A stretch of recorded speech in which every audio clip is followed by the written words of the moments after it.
of Nutrition Coach. My name is Minahil Mosam and I'm a clinical dietitian. आज हम बात करेंगे high blood pressure या hypertension के बारे में। वर्ल्ड हेल्थ ऑर्गेनाइजेशन के मुताबिक हाइपरटेंशन एक ऐसी कंडीशन है जिसमें सिस्टोलिक ब्लड प्रेशर 140 या उससे ज़्यादा हो जाता है और डायस्टोलिक ब्लड प्रेशर 90 या उससे ज़्यादा हो जाता है।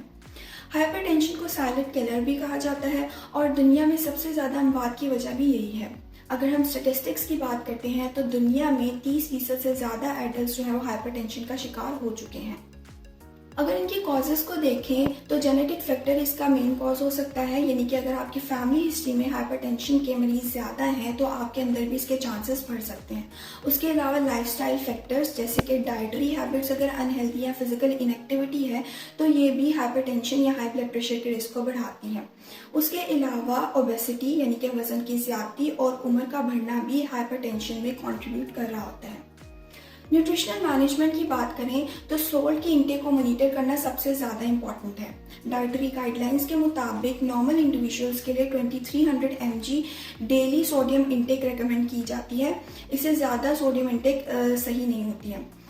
जैसे कि अगर हम इसकी कॉम्पोजिशन को देखते हैं तो सोडियम क्लोराइड जिसे हम सोल्ट कह रहे होते हैं इसमें 40% सोडियम होता है और 60% क्लोराइड होता है।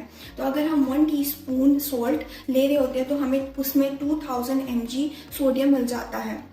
अगर हम हाइपरटेंशन के पेशेंट्स की बात करते हैं तो उनके लिए जो रिकमेंडेशन है वो 1500 mg है, यानी कि पूरे दिन में 1 टीस्पून से भी कम सोल्ट की इंटेक की जाए। हाइपरटेंशन के मरीजों के लिए जो डाइट रिकमेंड की जाती है उसे डैश डाइट कहते हैं, यानी कि dietary approaches to stop hypertension. इसमें होल ग्रेन्स की कंजप्शन को प्रेफर किया जाता है। जितने भी प्रोसेस्ड फ्लावर्स होते हैं, बेकरी आइटम्स होते हैं, उनको अवॉइड किया जाए तो बेहतर होता है क्योंकि ये कोलेस्ट्रॉल लेवल्स को बढ़ाते हैं और हाई ब्लड प्रेशर के रिस्क को बढ़ा रहे होते हैं। उसके अलावा फ्रूट्स और वेजिटेबल्स के इंटेक को बहुत ज़्यादा रिकमेंड किया जाता है कि जितना ज़्यादा हो सके फलों और सब्जियों का इस्तेमाल किया जाए। अगर हम फलों की बात करते हैं तो ऐसे फल जो पोटेशियम और सिट्रिक एसिड रिच होते हैं उनका इस्तेमाल ब्लड प्रेशर के मरीजों के लिए बहुत मुफीद साबित होता है, जिसमें बनानास, ऑरेंजेस, ग्रेप्स, गवावा और ग्रेप फ्रूट आ जाते हैं। सब्जियों की बात करें तो पोटेशियम और नाइट्रेट रिच वेजिटेबल्स होती हैं वो बहुत ज़्यादा बेहतरीन होती हैं। इसमें जितनी भी ग्रीन लीफी वेजिटेबल्स होती हैं वो सब शामिल हैं। उसके अलावा दूसरी सब्जियों का इस्तेमाल भी बहुत ज़रूरी है।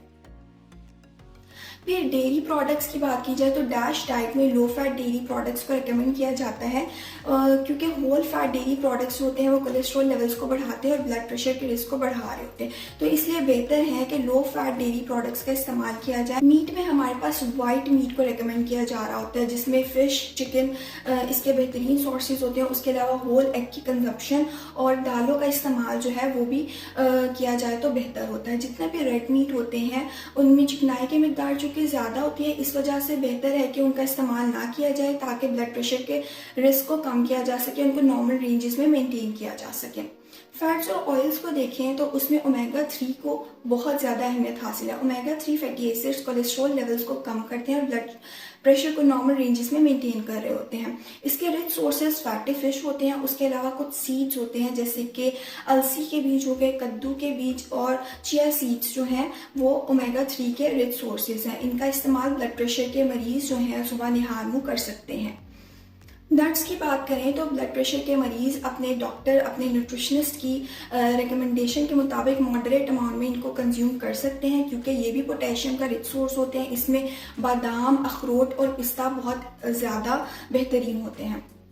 अब जो चीज़ें इस्तेमाल नहीं करनी चाहिए उसमें जैसे कि हमें पता है कि जितने भी वाइट और प्रोसेस्ड फ्लावर्स होते हैं, जितनी बेकरी आइटम्स होती हैं, उसके साथ साथ सेचुरेटेड फैट्स यानी कि घी का इस्तेमाल ना किया जाए तो बेहतर होता है। उसके अलावा तली हुई अशिया जो होती हैं उनका इस्तेमाल भी ना किया जाए। उसके साथ साथ जितने भी कार्बोनेटेड बेवरेजेस होती है, कैफिनेटेड बेवरेजेस होती है जिसमें चाय, कॉफ़ी और जितनी कोला ड्रिंक्स होती हैं वो सब भी ब्लड प्रेशर को बढ़ा रही होती है, तो उनसे भी परहेज़ किया जाए तो बेहतर होता है। लास्ट में हमारे पास आती है फिजिकल एक्टिविटी। ब्लड प्रेशर के मरीजों के लिए तकरीबन हफ्ते में 5 दिन रोज़ाना 30 मिनट की वॉक रिकमेंड की जाती है ताकि उनके ब्लड प्रेशर नॉर्मल रेंजेस में मेंटेन रहें और बाकी मज़ीद डिजीज़ के रिस्क भी कम हो सके। आई होप आपको वीडियो पसंद आई होगी। इस तरह की मज़ीद वीडियोज़ के लिए न्यूट्रिशन कोच के ऑफिशियल यूट्यूब चैनल को सब्सक्राइब करें।